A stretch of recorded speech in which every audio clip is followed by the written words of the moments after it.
Dear students, approach IAS में आप सबका स्वागत है। पिछले क्लास में जो लेक्चर हुई थी उससे मैंने चर्चा किया था कि नेक्स्ट वीडियो से आर्ट एंड कल्चर का जो क्लासेज है मैं शुरू करूंगा वीडियो। तो सबसे पहले इस क्रम में जो रिलीजन है, धर्म है, उसका चर्चा करेंगे प्री स्तर पे, फिर स्थापत्य, इसके बाद साहित्य और फिर दर्शन। यह हम बताना चाहेंगे कि सबसे पहले इस क्रम में हम लोग देखेंगे हड़प्पाई धर्म। आप इसको सैंधव धर्म भी कह सकते हो। और पढ़ने के दौरान चाहे वो प्री पर हो या मेंस, प्रीवियस साल का क्वेश्चन जरूर देखिए।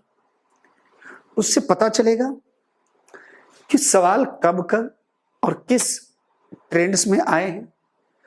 और दूसरी बात,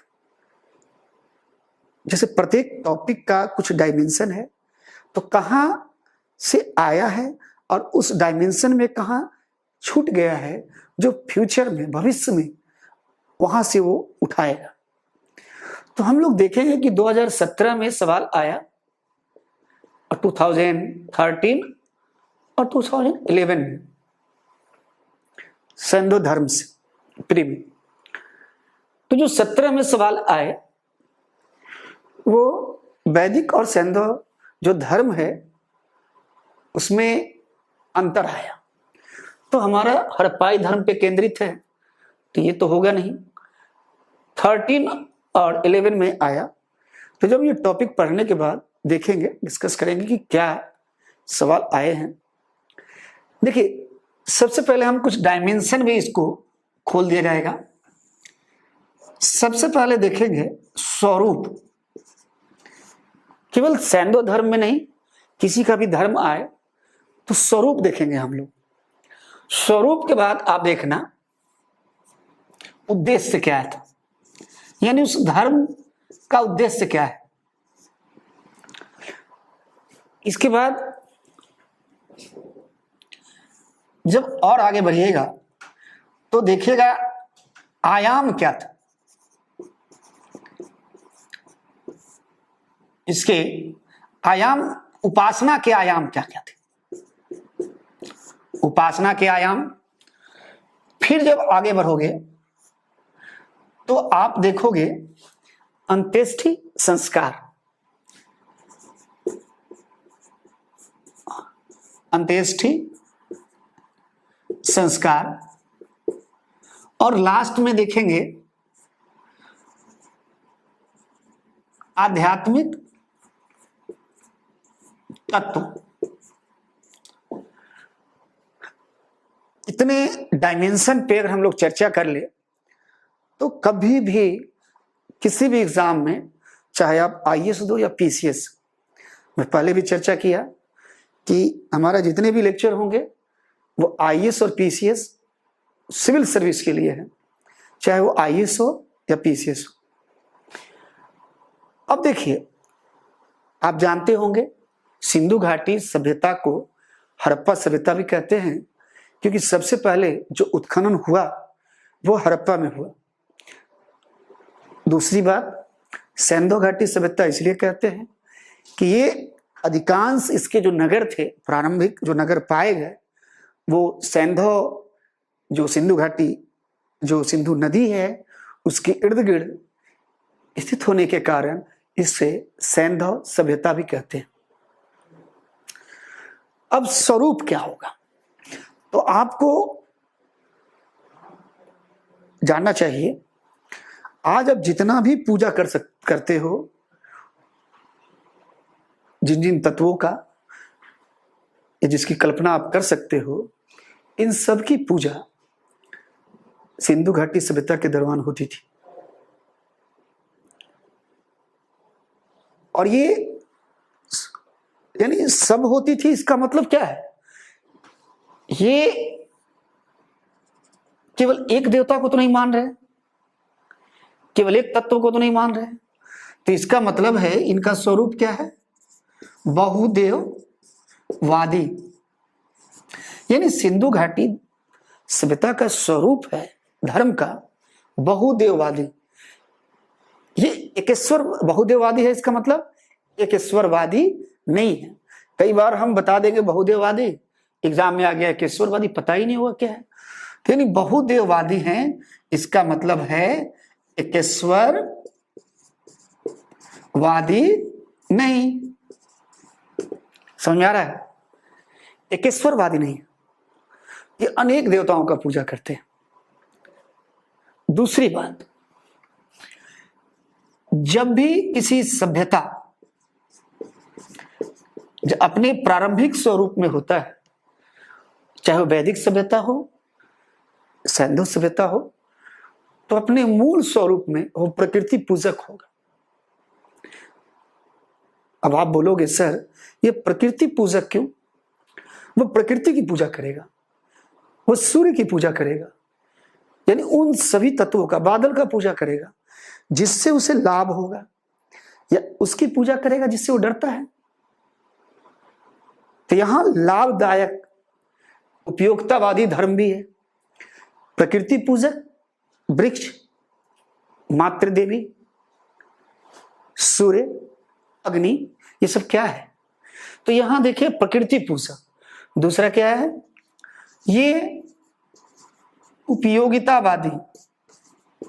याद रखिएगा, किसी भी धर्म का या किसी भी चीज का स्वरूप एक नहीं होता है कभी भी। जैसे आपसे कोई पूछेगा कि आपका स्वरूप क्या है, तो केवल ये नहीं कहा जाएगा कि आप शांत स्वरूप के हैं, शांत स्वभाव है, शांत हैं, सौम्य हैं। थोड़े नटखट भी हो सकते हैं दूसरे क्षेत्र में, अंतर्मुखी या बहिर्मुखी। तो इसी प्रकार यहां भी बहुत सारा स्वरूप है। एक और चीज है स्वरूप में, ये इनका स्वरूप क्या है? ये लौकिक एवं पारलौकिक, किंतु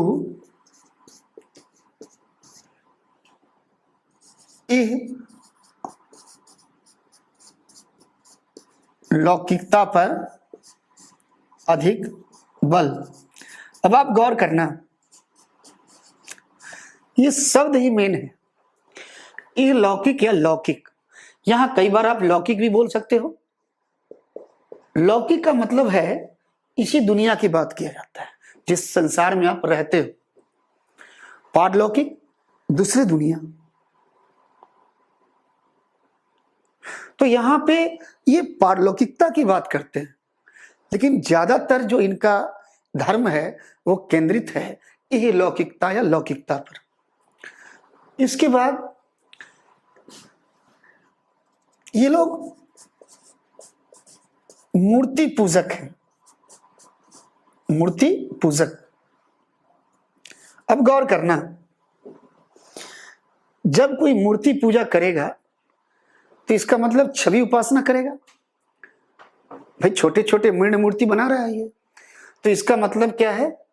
यहां भक्ति भाव, ये है इनका स्वरूप।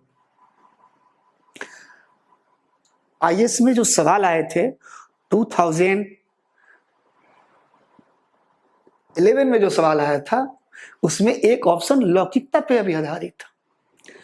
उद्देश्य क्या होगा? तो इनका जो उद्देश्य है वो है इहलौकिक उद्देश्य। अब देखिए इहलौकिक उद्देश्य में क्या होगा? जैसे आप पूजा करते हो, आज मैंने पहले ही बताया, आज आप जिन जिन तत्वों की पूजा की या आराधना की कल्पना करते हो, अनुष्ठान करते हो, वो सारे तत्व क्या थे? इसमें थे।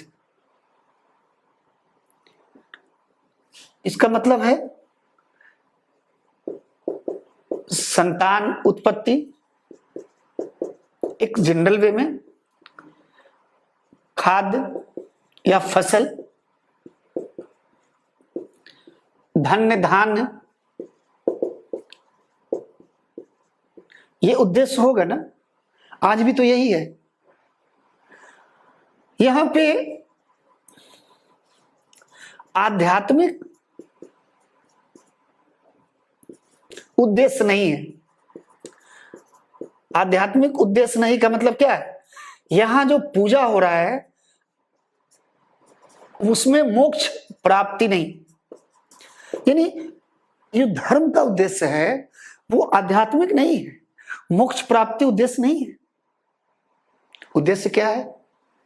इनका उद्देश्य अलौकिक, ये इसी दुनिया के बारे में सोचते हैं और पूजा कर रहे हैं, अभी इतना ज्यादा नहीं सोचते हैं। अच्छा, एक और चीज आप स्वरूप में एक और भी दे सकते हो चाहोगे तो, पुरोहितवादी। पुरोहितवादी ये पुरोहित प्रधान धर्म भी है, कहीं आ जाए, अभी तक तो आया नहीं है। तो आपने देखा है स्वरूप और उद्देश्य, सभी धर्म को ऐसे ही पढ़ना है, कभी नहीं भूलिएगा, और कंपेयर करके उससे पता चलेगा कैसे सिस्टमेटिक जो है डेवलपमेंट हुआ धर्म का। अब आयाम क्या उपासना का? तो जैसे आज आप पूजा करते हो, आराधना, तो मातृ देवी का पूजा जैसे उस समय होता था, आज देवी करते हो, देवता, जल, वृक्ष करते हैं हम लोग, पशु। तो यहां भी जो मेन आयाम है वो है, इसको आप ऐसे कर सकते हो, यहां भी मेन आयाम क्या है? मातृ देवी की पूजा।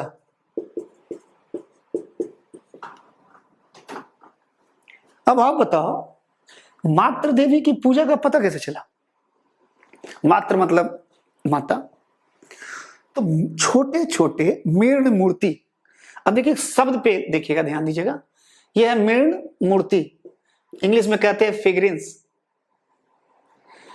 मृण मतलब मिट्टी, मिट्टी की मूर्ति, छोटे छोटे मृण मूर्ति बनाकर पूजा हो रहा है, और ये बहुतायत में मिला है। इसका मतलब क्या है? अच्छा, पुरुष देवता की तुलना में ये मातृ देवी की मूर्ति ज्यादा मिली है। इसका मतलब है स्पष्ट रूप से कि क्या है, इससे पता चलता है मातृ सत्तात्मकता की का आभास।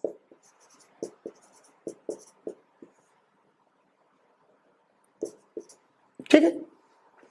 एक और चीज, यहां पे एक जैसे मुहर जो है, सिल, मुहरे जो मिली है, उस पे एक मुहर पे आप गौर कीजिएगा, मिला है कि एक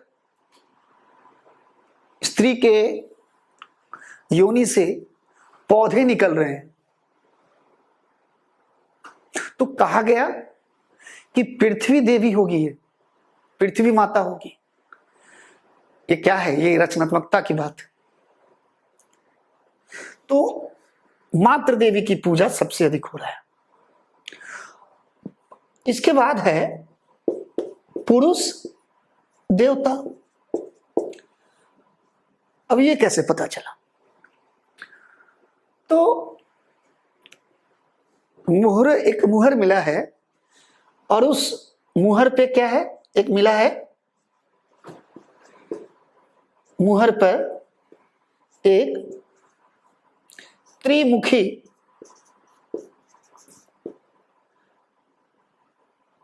पुरुष योग में आसीन, योग में आसीन मतलब विराजमान है योग में, और उसके दाएं और बाएं योग। एक व्यक्ति है, पुरुष है, और योग जैसे बुद्ध की, कई इतिहासकारों ने यह भी बताया कि जिस प्रकार से सिंधु घाटी सभ्यता के दौरान जिस मुद्रा में एक पुरुष मिला है एक मुहर पे, उसी मुद्रा में, उसी योग के आसन में कालांतर में बुद्ध भी विराजमान थे। तो ये एक कंपेयर करके आप एक एनालिसिस किया गया है ना, एक एनालिसिस है कि उसी प्रकार ऐसा नहीं है कि बुद्ध जो है पढ़े होंगे हड़प्पा, उस समय तो हड़प्पा इंडस वैली का खोज भी नहीं हुआ था। मतलब एक जो आसन है वही है योग का। तो जो मुहर पे मिला है तो देखिएगा बाएं, ये दाहिनी ओर बाईं ओर, तो दायां थोड़ा मजबूत होता है। तो यहां पे क्या है, बाघ और हाथी, और यहां क्या मिला है, गैंडा और भैंसा। और नीचे क्या है, नीचे है हिरन, नीचे हिरन है, पैरों के नीचे कुछ फूल पत्ती। मार्शल ने इसे कहा है, मार्शल विद्वान था, आदि शिव की संज्ञा दी है मार्शल ने। मार्शल ने क्या कहा, आदि शिव। अब बहुत से किताबों में बहुत से विद्वानों ने कहा गया कि शिव जी का प्रारंभिक रूप है, रुद्र का रूप है। हमें इतना नहीं पढ़ना है, यहाँ सिंपल चीज पढ़िए, पढ़ेंगे तो मेंस में भी काम आएगा ये। तो ये जो है पुरुष देवता भी है, लेकिन ज्यादातर किसका है, मातृ देवी। तीसरा देखिएगा, पुरुष और मातृ देवी के अतिरिक्त आप देखना क्या मिला है, जल, स्नानागार मिला है, बृहत स्नानागार। घरों में कुआं था, स्वच्छता पे ध्यान दिया जाता था। जल पूजा, जल के बाद क्या मिला है, वृक्ष, पीपल का वृक्ष, बहुत सारे वृक्ष मिले हैं, सबसे अधिक पीपल। इसके बाद देखना नाग पूजा, इसके बाद देखना पशु पक्षी, इसके बाद आप देखना लिंग योनि पूजा।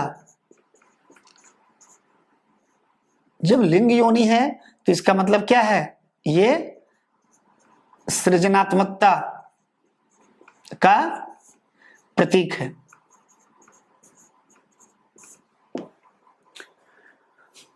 अग्नि पूजा, स्वास्तिक का चिन्ह मिला है, स्वास्तिक। जब स्वास्तिक होगा तो स्वास्तिक को हम लोग कहां से जोड़ते हैं, सूर्य पूजा से, सूर्य पूजा। अब कई विद्यार्थी रिसर्च करेंगे, इतना नहीं करना है, परेशान नहीं होना है। सिंपल चीजों को, अगर बेसिक चीजों को आप पढ़ लोगे और बेसिक चीज याद भी रहते हैं, उतने ही से आपका काम चल जाएगा। कई लोग पढ़ेंगे, सर घड़ियाल पूजा होता था कि नहीं, सर कबूतर था नहीं, सर ऊंट था कि नहीं। वो कभी भी नहीं देगा, वो घोड़े से पूछेगा, बहुत ज्यादा पूछेगा तो वो नहीं पूछेगा फालतू चीज। तो रिसर्च नहीं करना है। अब इसके बाद आप देखिएगा अग्निकुंड, अग्निकुंड मिला है और उसमें मिला है कुछ हड्डियां, तो बलि प्रथा और यज्ञ। अब बताओ, एक बच्चा आया बोला, सर अग्निकुंड कैसे पता चला और बलि कैसे दिया गया, वही कैसे पता चला। बहुत शुरुआत किया था पढ़ना, तो मैंने कहा कि अगर मान लिया कोई कुंड बनाया हुआ है और वहां पे जानवरों की हड्डियां हैं, तो ऐसा तो हुआ नहीं होगा कि कोई व्यक्ति खा लिया होगा जानवर को और वो कुंड के पास जाकर उन हड्डियों को रख दिया होगा। चलो एक जगह होगा, ये कई जगह अग्निकुंड, कालीबंगा से भी, लोथल से भी, तो ऐसा तो किया नहीं होगा। फिर कार्बन डेटिंग भी होता है, तो उससे पता चला कि ये लोग बलि, हालांकि उतना ज्यादा नहीं था जो बाद में लेटर वैदिक पीरियड में, उत्तर वैदिक काल में या बाद के समय में देखा गया, उतना नहीं था। और अगर ये अग्निकुंड है तो यज्ञ का साक्ष्य। एक और चीज है जो आप बता सकते हो, ताबीजों का प्रयोग। इसको आप नोट डाउन करते रहना, है ना। ये पूरा जो है सिनॉप्सिस बना हुआ है और यही से सवाल आ जाएगा अगर आएगा तो ये बताओ, ताबीज आप भी पहनते हो, आप ताबीज पहनते कब हो? या तो डरते हो तब ताबीज पहनते हो कि चलो भूत पिशाच है, डर लग रहा है, या अंधविश्वास। तो ये लोग भी मानते हैं कि कोई शैतानी शक्तियां सक्रिय है, शैतानी शक्तियां है, और ये लोग मान रहे हैं। अंधविश्वास में भी आस्था है इनकी। तो ये जो है, ये इनके अलग अलग क्या है, आयाम है। एक यहां ध्यान देने की चीज है कि यहां मंदिर का साक्ष्य नहीं मिला। यहां मंदिर का साक्ष्य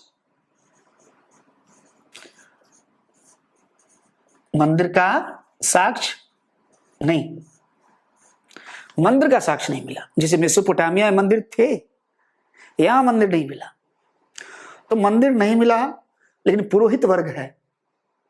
तो आपने देखा, मातृदेवी पुरुष देवता, जल, वृक्ष, नाग, पशु, पक्षी, अग्नि, स्वास्थ्य, मतलब जितनी भी कल्पना आप कर सकते हो सब पूजा हो रहा है।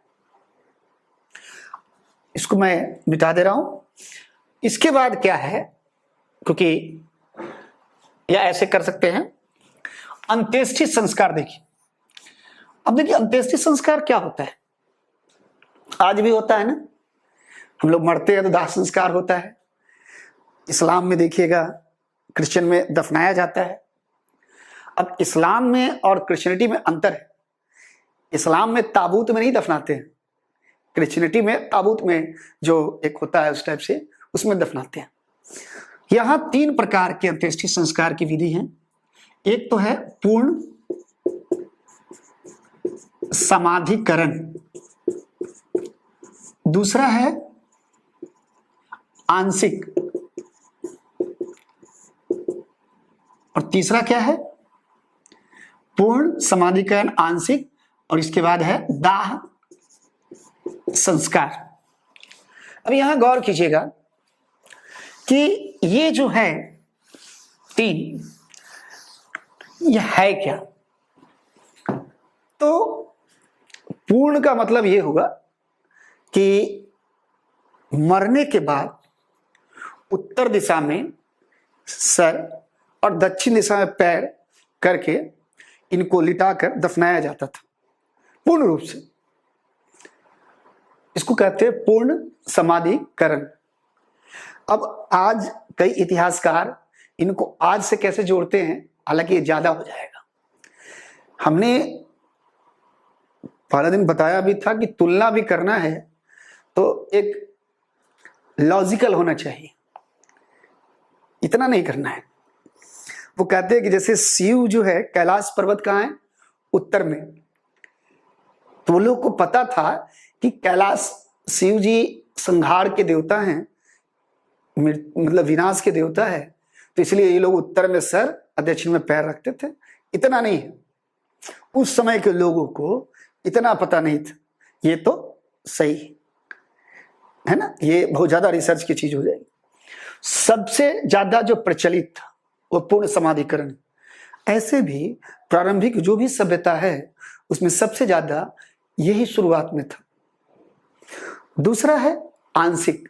आंशिक कैसे, जैसे आप मर गए, आप नहीं, मतलब मैं अपने ऊपर ले रहा हूं, तो किसी की मृत्यु हो गई तो उस समय क्या किया जाता था, उसको खुले आकाश में छोड़ दिया जाता था।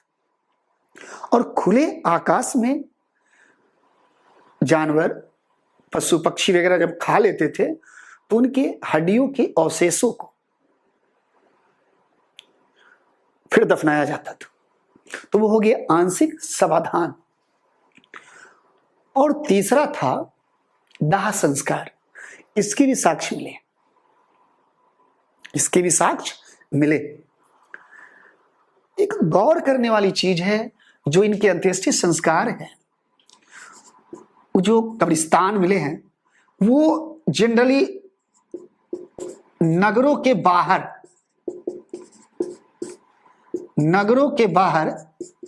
जो अंत्येष्टि संस्कार या कब्रिस्तान स्थित, आप कब्रिस्तान भी कह सकते हो, या अंत्येष्टि संस्कार जो होते थे वो नगरों के बाहर, यानी आज भी होते हैं। पर्यावरण को ध्यान में रख रहे हैं, आज भी एक निरंतरता है आज भी।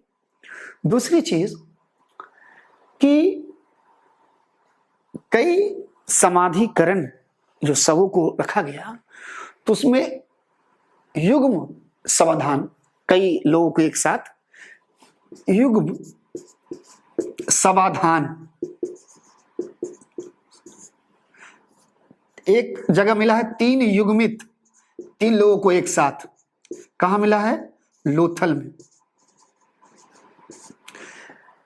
यूपीएससी में यह नहीं पूछेगा आपसे कि 3 युग्मित, इसकी संभावनाएं नगण्य है कि 3 युग्मित का, ऐसे सवाल यूपीएससी अब नहीं पूछते। लेकिन हां, आपको पता होना चाहिए, क्योंकि कसम नहीं खाया 2019 में एक सवाल आया कि किस, ये हड़प्पा का केंद्र से सवाल आया। फिर आया क्वेश्चन कि किस मुगल काल में जो चित्र था, व्यक्ति चित्र, उससे अलग होकर एल्बम बनने लगा जहांगीर के काल में। तो ये भी बहुत आसान सवाल है, ऐसे सवाल भी आएंगे। तो यहां गौर करना है युग्मित समाधान लोथल से। और एक समाधान में क्या मिला है? मालिक के साथ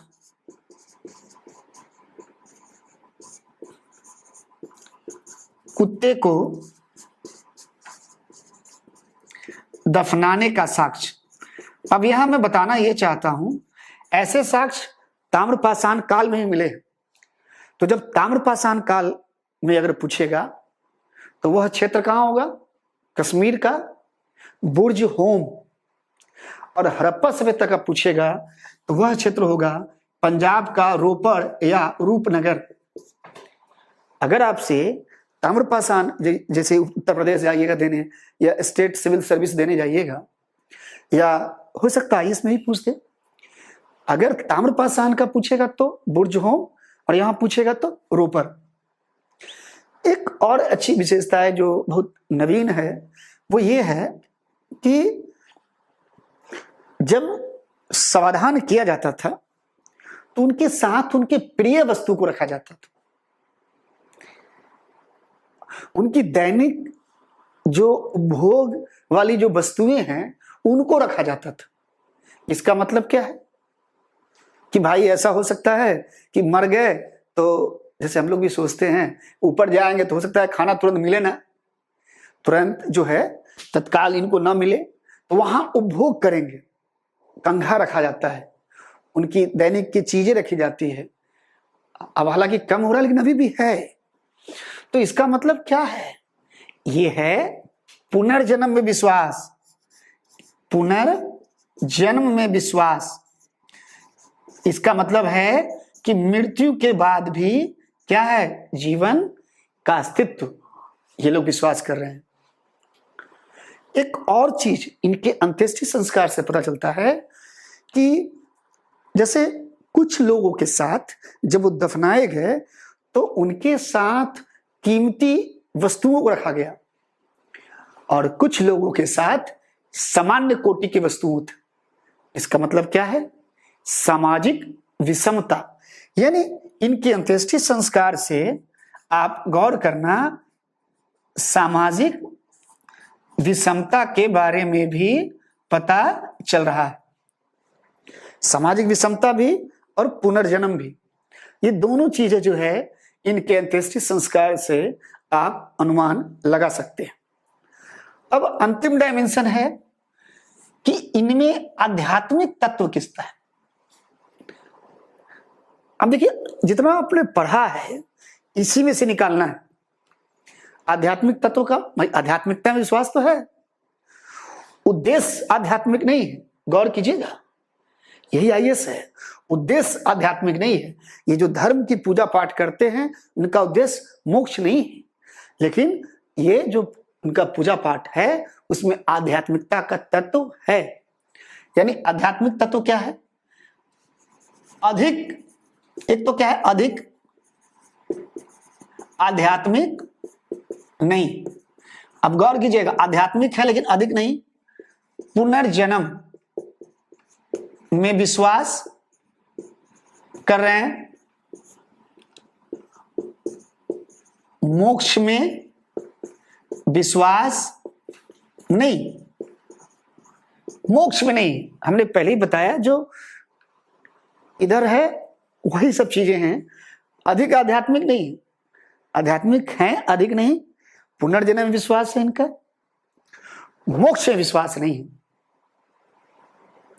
तो अगर आप इतनी चीजों को आप देख लोगे, कभी भी यूपीएससी में, पीसीएस में धर्म से सवाल गलत नहीं होंगे। अब यहां सवाल क्या आया? 2013 में एक सवाल आया कि सिंधु घाटी धर्म के बारे में निम्न कथनों पर विचार करें। और क्या था? पहला ऑप्शन था कि मंदिर और महलों का साक्ष्य मिला है, बड़े महल और मंदिर। अब गौर करना, हमने अभी बताया था आयाम में क्या मंदिर का साक्ष्य मिला? नहीं। तो कई बार क्या होगा, वो एवं तथा और करके देगा, दोनों को पढ़िएगा। मंदिर और महल का भी तो नहीं मिला, इस टाइप से कुछ तो मिला नहीं। दूसरा है देवी और देवताओं की पूजा की जाती थी, सही बात है, मात्र देवी पुरुष देवता। तीसरा, इनके द्वारा युद्ध में घोड़े के बने हुए, घोड़े से जो बने हुए रथ थे उसका प्रयोग किया जाता था। हम लोग पढ़ेंगे, यहां घोड़े का प्रयोग बहुतायत में नहीं मिले हैं। घोड़े के साक्ष्य जो है हड्डी भले ही मिला है लेकिन उतना प्रचलन में नहीं था। और ये लोग शांति प्रिय थे, युद्ध प्रिय तो थे ही नहीं। तो ये केवल एक सही होगा कि देवी और देवता। एक और सवाल 2011 में आया कि सिंधु घाटी सभ्यता में धर्म उपस्थित था लेकिन उसका बहुत ज्यादा वर्चस्व नहीं था। सही बात है, हड़प्पा सभ्यता में धर्म तो है लेकिन बहुत ज्यादा वर्चस्व नहीं, धर्म का सकारात्मक प्रयोग हो रहा है। एक और चीज है, देखिएगा, सिंधु धर्म क्या है भाई? समाज शांति मूलक है, कोई संघर्ष नहीं है, यहां कोई पूर्वाग्रह नहीं है।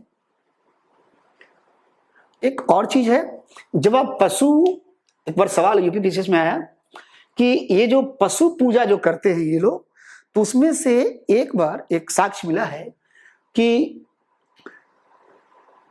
मिश्रित पशु, आधा पशु है और आधा क्या है, ये मनुष्य का जो है ये मुहर पे अंकल मिला है। इसका मतलब क्या है? कल्पनाशीलता है, यहाँ के जो कलाकार है उसकी कल्पनाशीलता है। तो इतना करने के बाद आपके धर्म से सारे सवाल बन जाएंगे। तो हम लोग मित्र एक बार जो है, हम लोग पिछले साल का तो बता ही दिया आपको सवाल कि 17, 13 और 11 में जो है 13 और 11 में क्या पूछा। आपको ध्यान देना है, सवाल जब भी आएगा तो दो तरीके से आएंगे। एक तो वैदिक सभ्यता से कंपेयर करके आएगा प्री में, आईएएस में, और दूसरा सवाल जब भी आएंगे तो आपको आएंगे स्वरूप पे सबसे अधिक। पूरे स्वरूप को आप पढ़ लीजिए और सवाल आएंगे उद्देश्य, अगर आपको याद है, इहलौकिक। ये महत्वपूर्ण है, ये महत्वपूर्ण है। सबसे ज्यादा जो महत्वपूर्ण है, जो सवाल आएंगे इससे आएंगे, ये है और ये है। और वहां पे जो मैंने आपको बताया, ये तो यहां भी है कि आयाम में जो मैंने बताया आपको, तो वहां ध्यान देना है, पुरुष देवता भी है, मातृदेवी भी है, और जितना भी आप कल्पना कर सकते हो वो सारी चीजें हैं, तो उस पर ध्यान देना है। यज्ञ भी है, बलि भी है, स्वास्तिक भी है, सूर्य, अग्नि, तो ये सब पे ध्यान दे दीजिएगा। तो ये जो की वर्ड्स है इस पे अगर ध्यान दे दीजिएगा तो आपके सारे सवाल बन जाएंगे। ठीक है, पहले प्रीवियस वाला क्वेश्चन देखिएगा और इसके बाद मैं प्रयास करूंगा कि नेक्स्ट 2-3 दिन के अंदर आपको प्रत्येक टॉपिक का आपको जो है टाइप किया हुआ मटेरियल जो है ना, पीडीएफ के रूप में आपको मिल जाएगा। इसके बाद फिर भी कोई अगर समस्या है तो नीचे जो डिस्क्रिप्शन है उस पर आप जो है आप मैसेज छोड़ सकते हैं, पूछ सकते हैं, और लाइक करना, सब्सक्राइब करना ना भूलिएगा। ठीक है, मिलते हैं नेक्स्ट वीडियो में। धन्यवाद।